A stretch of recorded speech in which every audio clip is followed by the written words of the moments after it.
SKN గారు and wish good luck. And నా రాజా సాబ్ని మన అందరి ముందుకి తీసుకొస్తున్న డైరెక్టర్ మారుతి గారిని మాట్లాడుతుందిగా కోరుకుంటున్నాం. ట్రూ లవర్ గురించి అందరికీ తెలిసిందే. యాక్చువల్గా తమిళ్లో లవర్ అనే పేరు మీద రిలీజ్ అవుతుంది. నిన్న ఈవినింగ్ అక్కడ తమిళ్లో ప్రీమియర్స్ చేశారు. దానికి వచ్చిన రెస్పాన్స్ నిజంగా అమేజింగ్. బట్ నేను ఫస్ట్ టైం ఈ సినిమా చూసినప్పుడు నాకు ఏదైతే ఎగ్జైట్మెంట్ వచ్చిందో అదే ఎగ్జైట్మెంట్ నిన్న ట్విట్టర్లో ట్వీట్స్ ద్వారా చూడటం జరిగింది. అదే ఎక్స్పీరియన్స్ ఈ ఫిబ్రవరి 10th ప్రతి ఒక్కళ్ళు తెలుగు ఆడియన్స్ ప్రతి ఒక్కళ్ళకి వస్తుందని అనుకుంటున్నాను. ఎందుకంటే ఒక జెన్యూన్ సినిమా ఆర్గానిక్గా రాసేటప్పుడు డైరెక్టర్కి ఖచ్చితంగా తెలుస్తుంది అతను చాలా డీప్గా వెళ్ళి రాశాడు ఈ సినిమా, అలా తీసాడని.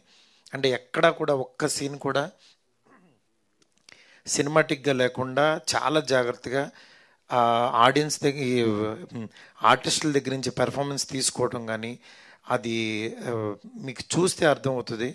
ఈరోజు ఈ సినిమాని నిజంగా ఎందుకు ఇంత ప్రమోట్ చేస్తున్నాం, ఎందుకు జనంలోకి తీసుకెళ్ళాలనుకుంటున్నాం.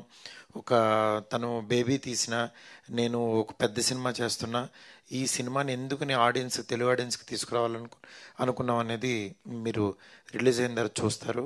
డెఫినెట్గా చాలా మంచి సినిమా, అందులో డౌటే లేదు. ఇది కేవలం ఏంటంటే ఒక అమ్మాయికి ఇందాక వంశీ మాట్లాడుతూ యాక్చువల్గా బాయ్ థింగ్ అన్నాడు. యాక్చువల్గా గర్ల్స్కి నచ్చేది బాయ్ థింగ్సే, మళ్ళీ బాయ్స్కి నచ్చేది గర్ల్ థింగ్సే. అందుకని ఇద్దరు ప్యారలర్గా చూస్తారు కలిసి. ఈ సినిమా ఫ్యామిలీ కూడా ఎంటైర్ ఫ్యామిలీ కూడా కూర్చొని చూడొచ్చు. ఎక్కడ కూడా కొంచెం కూడా ఎక్కడ డిస్కంఫర్ట్ ఉండదు. అట్లాగే మన తెలుగు అమ్మాయి ఈ గౌరీప్రియ నిజంగా అద్దరగొట్టేసింది. ఒక ఫోన్ కట్టు ఏడుస్తూ మాట్లాడుతూ ఎన్ని రకాల పెర్ఫామ్ చేయాలో అంతా చేసింది.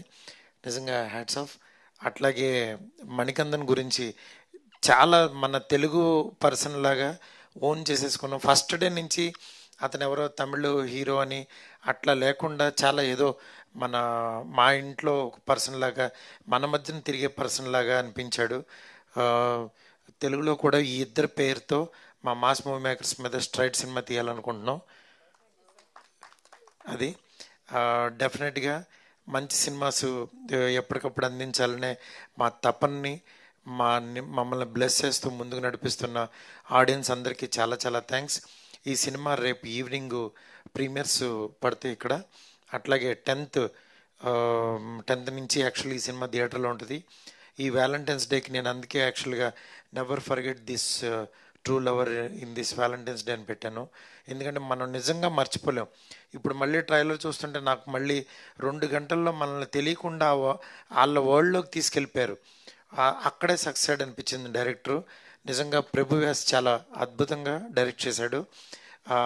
అతనికి ఈ ప్రొడ్యూసర్ యువరాజ్కి ఎంత మంచి పర్సన్స్ అంటే వాళ్ళందరూ కూడా వాళ్ళ నిజంగా కష్టపడిన దానికి ఫలితమే ఈరోజు ఈ ట్రూ లవర్కి వచ్చే పాజిటివ్ బజ్. డెఫినెట్గా ఈ సినిమాని చూడండి, ఈ టీంని అందరినీ ఎంకరేజ్ చేయండి. Thank you so much. Thank you so much sir. వాళ్ళిద్దరితో ఇంకో సినిమా చేద్దాం అనుకుంటున్నారు స్ట్రైట్గా అని చెప్పి అది కూడా అనౌన్స్ చేశారు. అంటే వ్యాలంటైన్స్ డేకి ఏమన్నా కొంచెం మాకు ఏదైనా అప్డేట్ ఇస్తారేమో అని. అసలు డైరెక్టర్ పట్టుకొద్దాం ముందు. అంటే దేనికోసం అంటే వాళ్ళిద్దరితో తీయాలి అని ఫిక్స్ అయ్యాం మేమిద్దరం. ఇది ఓకే సార్, ఇది కన్ఫర్మ్, ఇది ఓకే. మేము అడిగేది అది సార్. సరే అంటే ఫోర్స్ కొంచెం ఎక్కువగా వచ్చింది అడగమని. బట్ యా, అరే వస్తుంది రైట్ టైంలో రైట్ అప్డేట్స్